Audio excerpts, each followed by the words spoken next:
Boa noite, irmãos e irmãs, graça e paz, sejam todos bem-vindos à página da Igreja Presbiteriana de Blumenau. Esta é a nossa live Orai Sem Cessar. Oremos iniciando.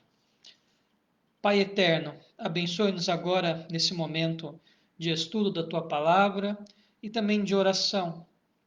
Atende os nossos pedidos segundo a Tua vontade. Obrigado pelo dia que o Senhor nos deu, obrigado pelo Teu cuidado. Perdoe-nos, ó Pai, dos nossos pecados, perdoe-nos das nossas falhas e ser misericordioso conosco, Pai, nesse tempo difícil, de pandemia, de impacto econômico, de isolamento social.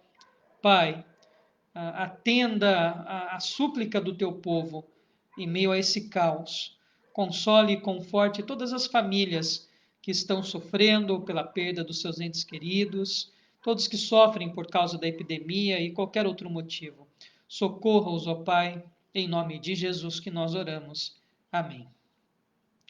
A você que está chegando agora, seja bem-vindo, bem-vinda. Vamos dar continuidade ao nosso estudo de Atos, hoje concluindo o capítulo 2, Atos, capítulo 2, versículos de 42 até o 47. Atos, capítulo 2, versículos de 42 até o 47.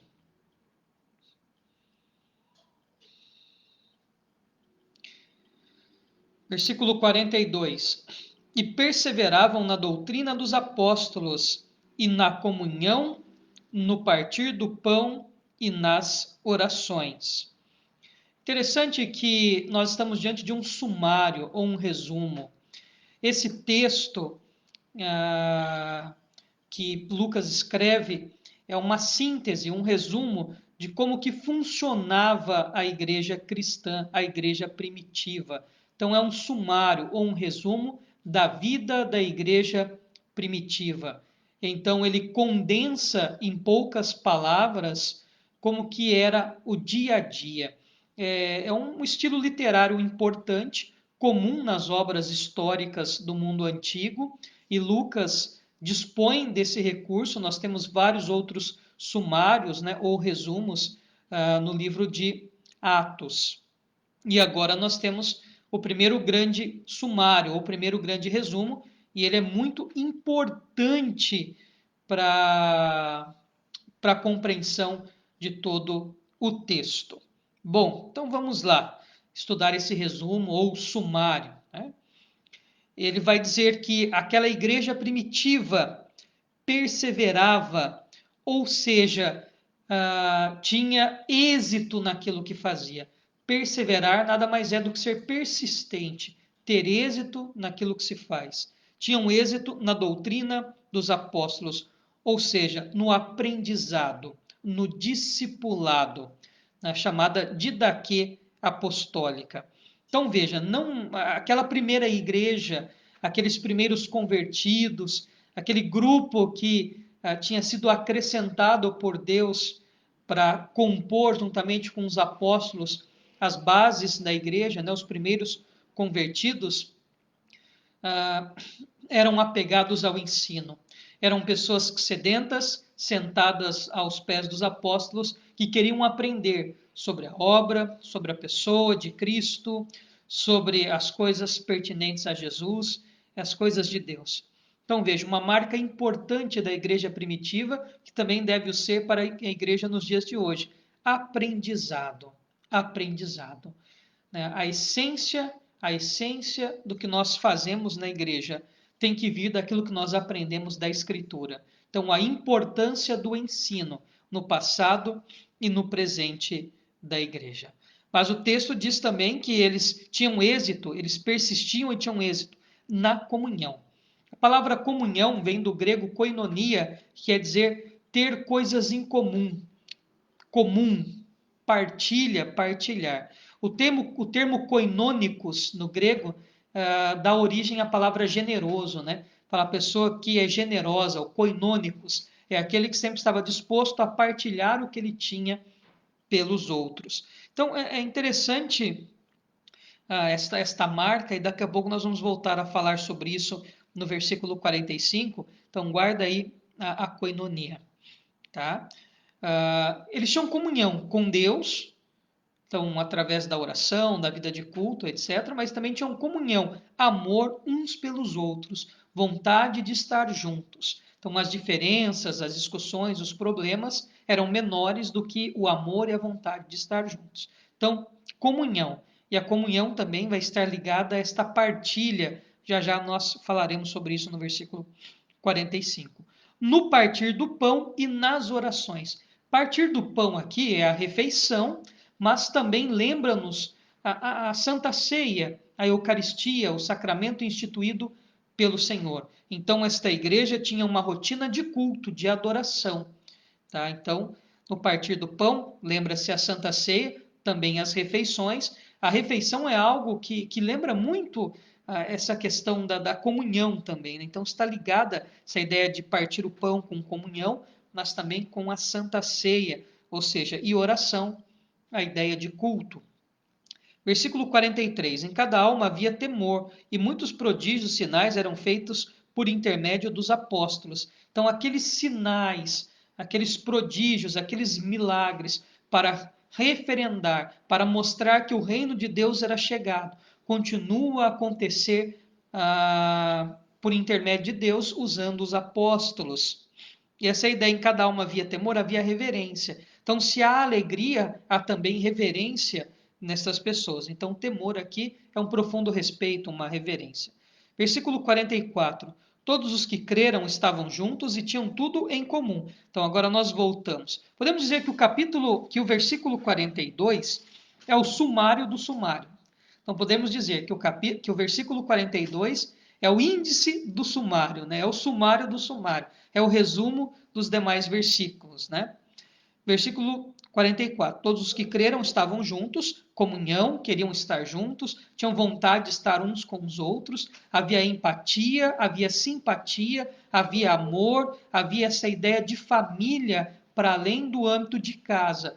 A igreja agora também, aqueles que são salvos por Jesus, tornam-se nossos familiares e há um desejo de ficar junto. E tinham tudo em comum. Mais uma vez o termo koinonia, koina, comum.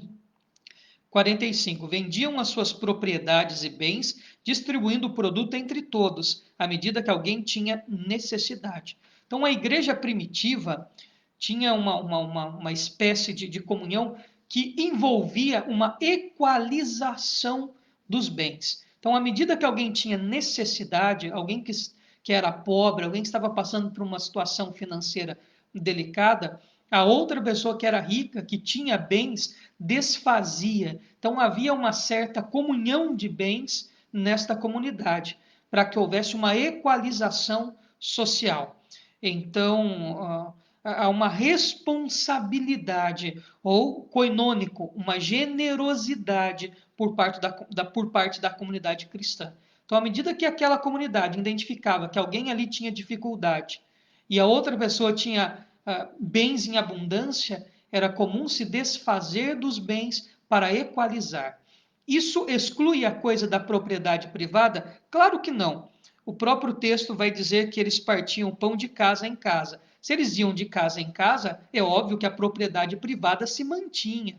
O que acontecia era uma equalização. Aquele que tinha duas casas, ele dava um jeito de que aquele que não tinha tivesse uma. Essa era a ideia, né? Não é um comunismo utópico aqui, cristão, ou uma ideia socialista, não, nada a ver. Quem tenta forçar esse texto para referendar qualquer base social e política está enganado, né? Na verdade, o que havia aqui é uma equalização, ou seja, à medida que as pessoas tinham necessidade, se desfaziam dos seus bens. Nada mais é que amor e generosidade, tá? Equalização, responsabilidade social, que nós ainda como igreja temos que ter hoje essa sensibilidade. Se Deus lhe deu muitos bens e você tem algo que vai para muito além da sua necessidade, se você é uma pessoa que tem 7 apartamentos, 5 apartamentos, mas precisa de um só para morar, enquanto existem muitas pessoas que estão morando embaixo da ponte, aí aplica-se Atos, a equalização.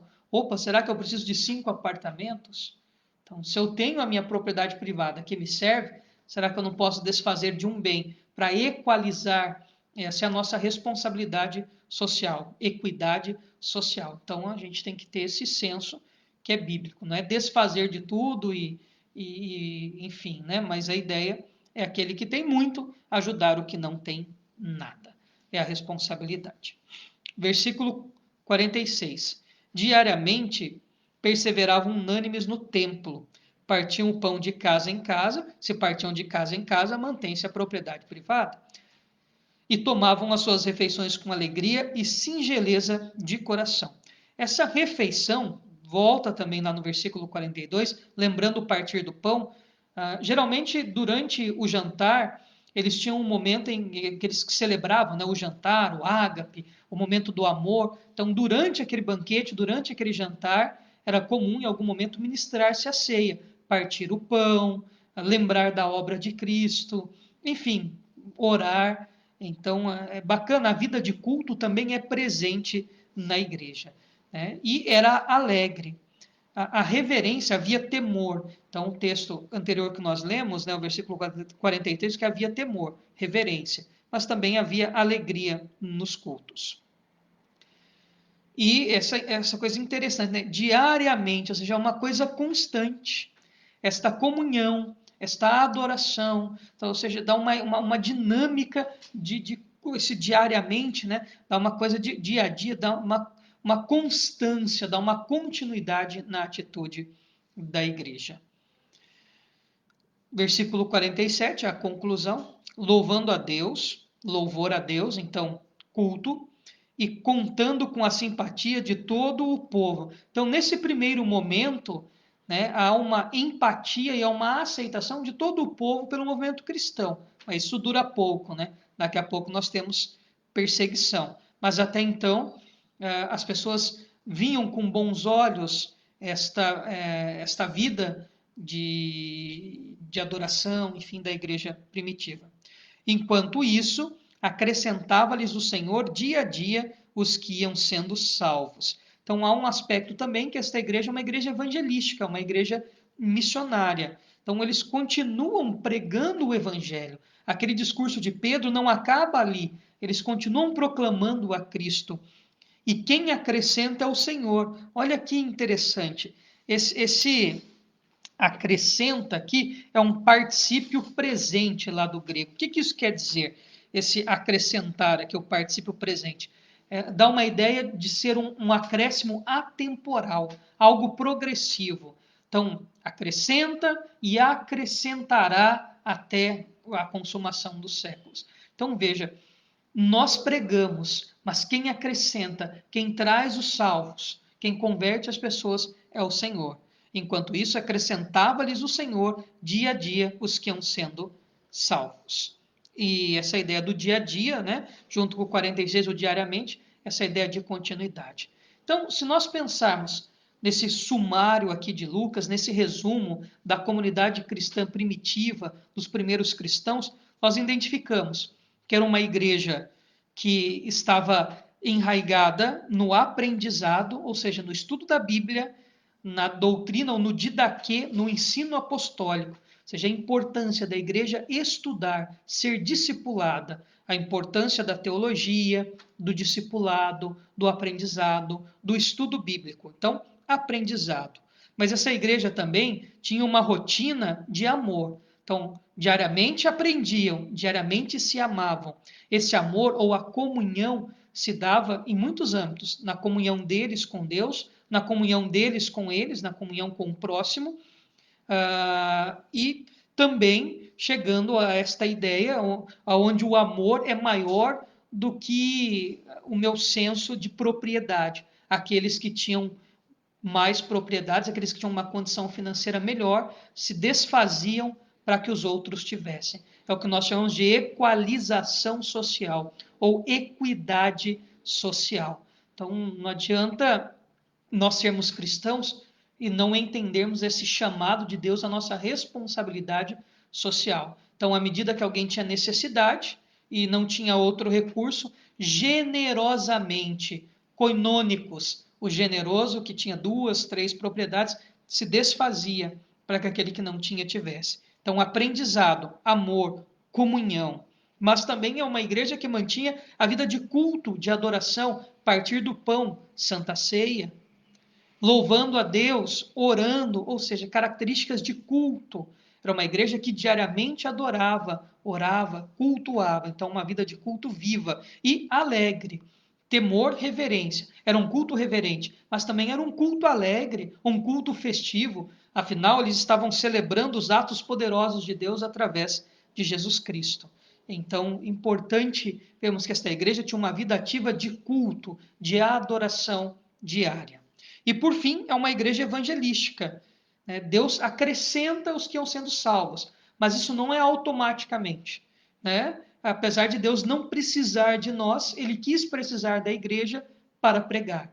Então, nós continuamos anunciando o evangelho. A igreja primitiva anuncia o evangelho. O discurso de Pedro continua na boca dos demais apóstolos, dos demais discípulos, e eles vão pregando de lugar a lugar. Pregavam no templo, pregavam de casa em casa, e o Senhor ia acrescentando. A obra da conversão vem de Deus. Quem converte as pessoas é o Senhor. O texto é muito claro. Quem acrescenta é o Senhor. A nossa função é pregar, e pregar a toda criatura, a todo ser humano, a todos os indivíduos.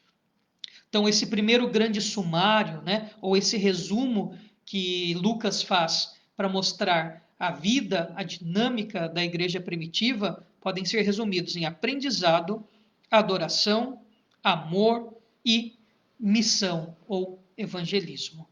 E que esse sumário sirva de lição para nós, igreja, nos dias de hoje.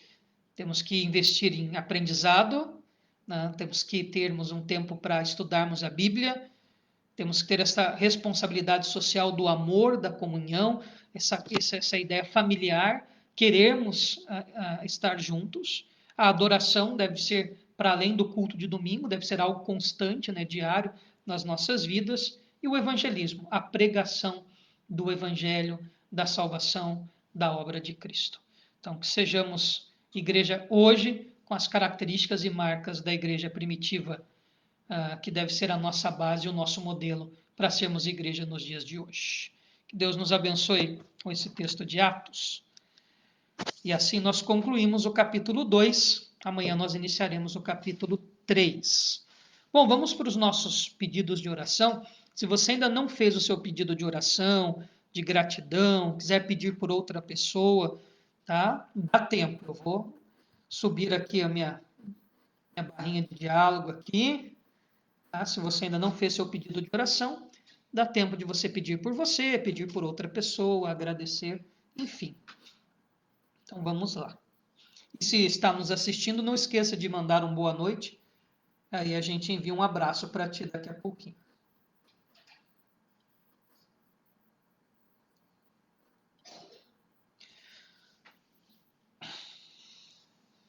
Bom, então aqui. Primeiro motivo de oração da nossa irmã Letícia. Diz assim: a Maria Iderna agradece as orações pela sua consulta e agradece a Deus que a sua cirurgia será agendada para a data conveniente. Então, continuar orando pela Maria Iderna, e que essa cirurgia aconteça logo e tudo dê certo, para a honra e glória do Senhor. Nossa irmã Letícia também agradece a melhora dos seus primos e pede orações pela vida da Ivanilde e da Iracema.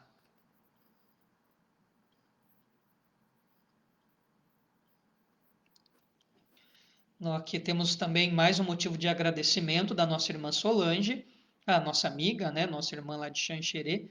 Agradece a Deus porque o filho Douglas começou a fazer fretes. Olha que maravilha, Graças a Deus. Nós oramos recentemente por esse pedido, Deus graciosamente ouviu a nossa voz. Então, agradecer pelo Douglas que conseguiu o emprego. O diácono Osni pede oração por todos que estão doentes, pede pelo seu tio João Antônio, pela Cristina, pela Angélica e por todas as famílias. A dona Carmen agradece a melhora do Maurício, que ele está em repouso e medicado. Vamos continuar orando pela vida do Maurício, que é filho da dona Carmen.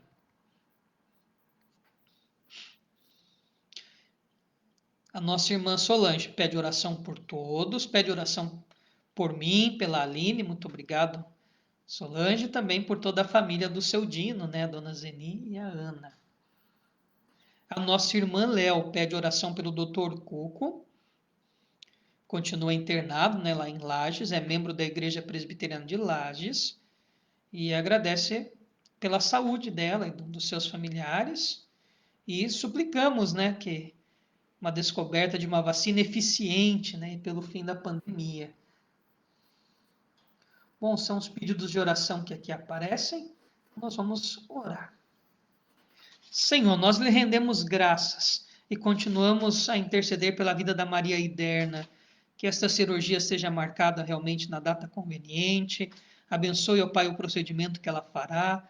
Toma a vida da Maria Iderna nas tuas mãos, ó Deus. Cuida dela, ó Pai, e supre todas as suas necessidades. Abençoe a nossa irmã Letícia, abençoe o presbítero Ricardo e todos os seus familiares. Toma-os nas tuas mãos, ó Deus. E, segundo a tua boa vontade, que todas as suas necessidades sejam atendidas por ti e que o Senhor os livre de todo o mal. Pai eterno, agradecemos pela melhora da saúde dos primos da Letícia e continuamos a interceder pela vida da Ivanilde e da Iracema. Pai, que o Senhor abençoe a saúde delas, que elas sejam curadas por ti, segundo a tua vontade. Pai, abençoe muito a Ivanilde, a Iracema e todos que estão enfermos, ó Pai, todos que estão doentes, colocamos nas tuas mãos, suplicando, ó Deus, a tua cura. Pai eterno, agradecemos pela vida da Solange, pedimos a tua bênção sobre a vida dela e de todos os seus familiares. Abençoe em especial o Douglas, que começou a trabalhar, guarda-o de todo mal, abençoe neste trabalho. Cuida dele, ó Pai, que ele tenha o rendimento necessário para a sua subsistência. Abençoe também toda a família da Solange, ó Deus. Pai eterno, pedimos pela vida do diácono Osni, da nossa irmã Valéria, de todos os seus familiares, e suplicamos por todos que estão enfermos, pedimos a tua cura sobre todos, todas que precisam de ti nesse momento. Em especial, suplicamos pelo João Antônio, pela Cristina e pela Angélica. Colocamos elas diante de ti, ó Pai, suplicando o teu cuidado, a tua cura, o teu poder sobre estas vidas. Abençoe todas as famílias também, ó Deus, nesse tempo difícil, nós precisamos tanto de ti. Pai, abençoe o Maurício, que ele se recupere a cada dia, que ele fique 100% recuperado. Obrigado pelo teu cuidado, obrigado pela melhora que ele já teve e que ele fique bem, ó Pai, a cada dia, para a honra e glória do Senhor. Abençoe a dona Carmen, todos os seus familiares, tantos aqui no Brasil quanto no Chile. Guarda-os e livra-os de todo o mal. Pai, abençoe a Aline, abençoe a mim, o meu ministério, dê-nos sabedoria sempre, ó Pai. Guarda o nosso coração e a nossa mente. Pedimos pela vida da dona Zeni, do seu Dino, da Ana Paula, abençoe esta família, cuida deles também, ó Deus. Supre todas as suas necessidades, guarda-os de todo o mal. E te louvamos, ó Pai, por esta família tão abençoada. Cuida, Pai, não só do seu Dino, da Zeni, da Ana, mas de todos os familiares deles, ó Pai. Que a tua graça, o teu amor os alcance. Deus eterno, abençoe a nossa irmã Léo, abençoe, ó Deus, o presbítero Max, abençoe a Ana, abençoe a Ellen, o Fernando, o Max William, abençoe a Ana, toma esta família nas tuas mãos e cuida deles, ó Deus. Pai, suplicamos pela vida do Dr. Cuco, que continua internado. Pai eterno, restaura a saúde do teu servo. Pai, suplicamos, ó Deus, que o Senhor dê sabedoria aos cientistas para que uma vacina eficiente seja descoberta rapidamente e que vejamos logo o fim desta pandemia. Pai, acaba com esse caos que nós estamos vivendo. Tenha misericórdia da humanidade nesse tempo que estamos tão fragilizados. Deus eterno, toma nas tuas mãos todos os irmãos e irmãs que estão assistindo esta live, ó Pai. O Senhor conhece o seu coração, o Senhor sabe das suas necessidades. Por isso, ó Pai, cuida e abençoa todos os irmãos e irmãs que nos assistem, em nome de Jesus. Amém. Amém. Se você ainda não mandou um boa noite, mande aí que nós vamos para o nosso momento de abraços. Então, boa noite, Rosilda Andrade, que Deus lhe abençoe, um abração para ti. Boa noite, Rose Andrade, Deus lhe abençoe, um abração. Boa noite, Léo, boa noite, Max, Deus lhes abençoe muito, um abração. para vocês e para toda a família, né? Boa noite, Dona Carmen. Boa noite, seu Omar. Boa noite, Maurício. Boa noite, toda a família da Dona Carmen. Que Deus lhes abençoe. Um abração. Boa noite, Dulceleia Pereira, nossa irmã de Itapema. Que Deus lhe abençoe muito. Obrigado pela companhia. Boa noite, Letícia. Boa noite, presbítero Ricardo. Boa noite, Luísa. Que Deus lhes abençoe. Obrigado pela companhia. Uma noite abençoada para vocês aí. Boa noite, seu Osias. Boa noite a sua esposa, todos os seus familiares. Deus lhe abençoe, seu Osias. Muito obrigado pela companhia. Boa noite, Dirceu, nosso amigo lá de Mogi Guaçu. Boa noite, Rosa. Que Deus lhes abençoe. Muito obrigado pela companhia, né? O Dirceu, que é lá da Igreja Missão Paz e Vida. Obrigado, viu, Dirceu, pela companhia. Deus abençoe muito. Um abração. Boa noite, tia Fi. Boa noite, Chico. São os nossos tios lá de Águas de Lindóia. Que Deus lhes abençoe muito. Um abração. Boa noite, Marlene Vieira. Que Deus lhe abençoe. Um abração para ti. Boa noite, Diácono Osni. Boa noite, irmã Valéria. Que Deus lhes abençoe. Boa noite, Anne Caroline. Boa noite, Alisson. Que Deus lhes abençoe. Tenha uma noite abençoada. Um grande abraço. Obrigado pela companhia. Boa noite, Solange. Que Deus lhe abençoe. Feliz pela notícia do Douglas, tá? Deus o abençoe muito nessa nova empreitada. Um abração para ti, para todos os familiares. Boa noite, Claudete Bittencourt, a nossa irmã lá de Itapema também. Que Deus lhe abençoe muito. Muito obrigado pela companhia. Boa noite, Dona Zeni. Boa noite, seu Dino. Boa noite, Ana. Que Deus lhes abençoe. Muito obrigado pela companhia, né? Nossos irmãos lá de Xanxerê, são membros da Igreja Presbiteriana de Xanxerê, estamos com saudades. Que Deus abençoe muito vocês aí. Bons. Boa noite, Everton Butski. Que Deus lhe abençoe. Muito obrigado pela companhia. Um abração para ti, para toda a família. Continuamos firmes aqui em oração por vocês. Que o Espírito Santo conforte, console nesse momento difícil. Então, vamos nos despedir com a bênção do Senhor. Irmãos e irmãs, que a graça do nosso Senhor e Salvador Jesus Cristo, o amor, a bênção de Deus, o Eterno Pai, a comunhão e a consolação do Santo Espírito esteja com todo o povo de Deus aqui presente e espalhado sobre a face da terra, para todos sempre. Amém. Então nós voltamos amanhã às 19h30 com um momento de canção e às 20 horas com o início do estudo em Atos do capítulo 3, né? Amanhã iniciaremos o capítulo 3 de Atos dos Apóstolos. Então tenham todos uma boa noite. Que Deus lhes abençoe muito.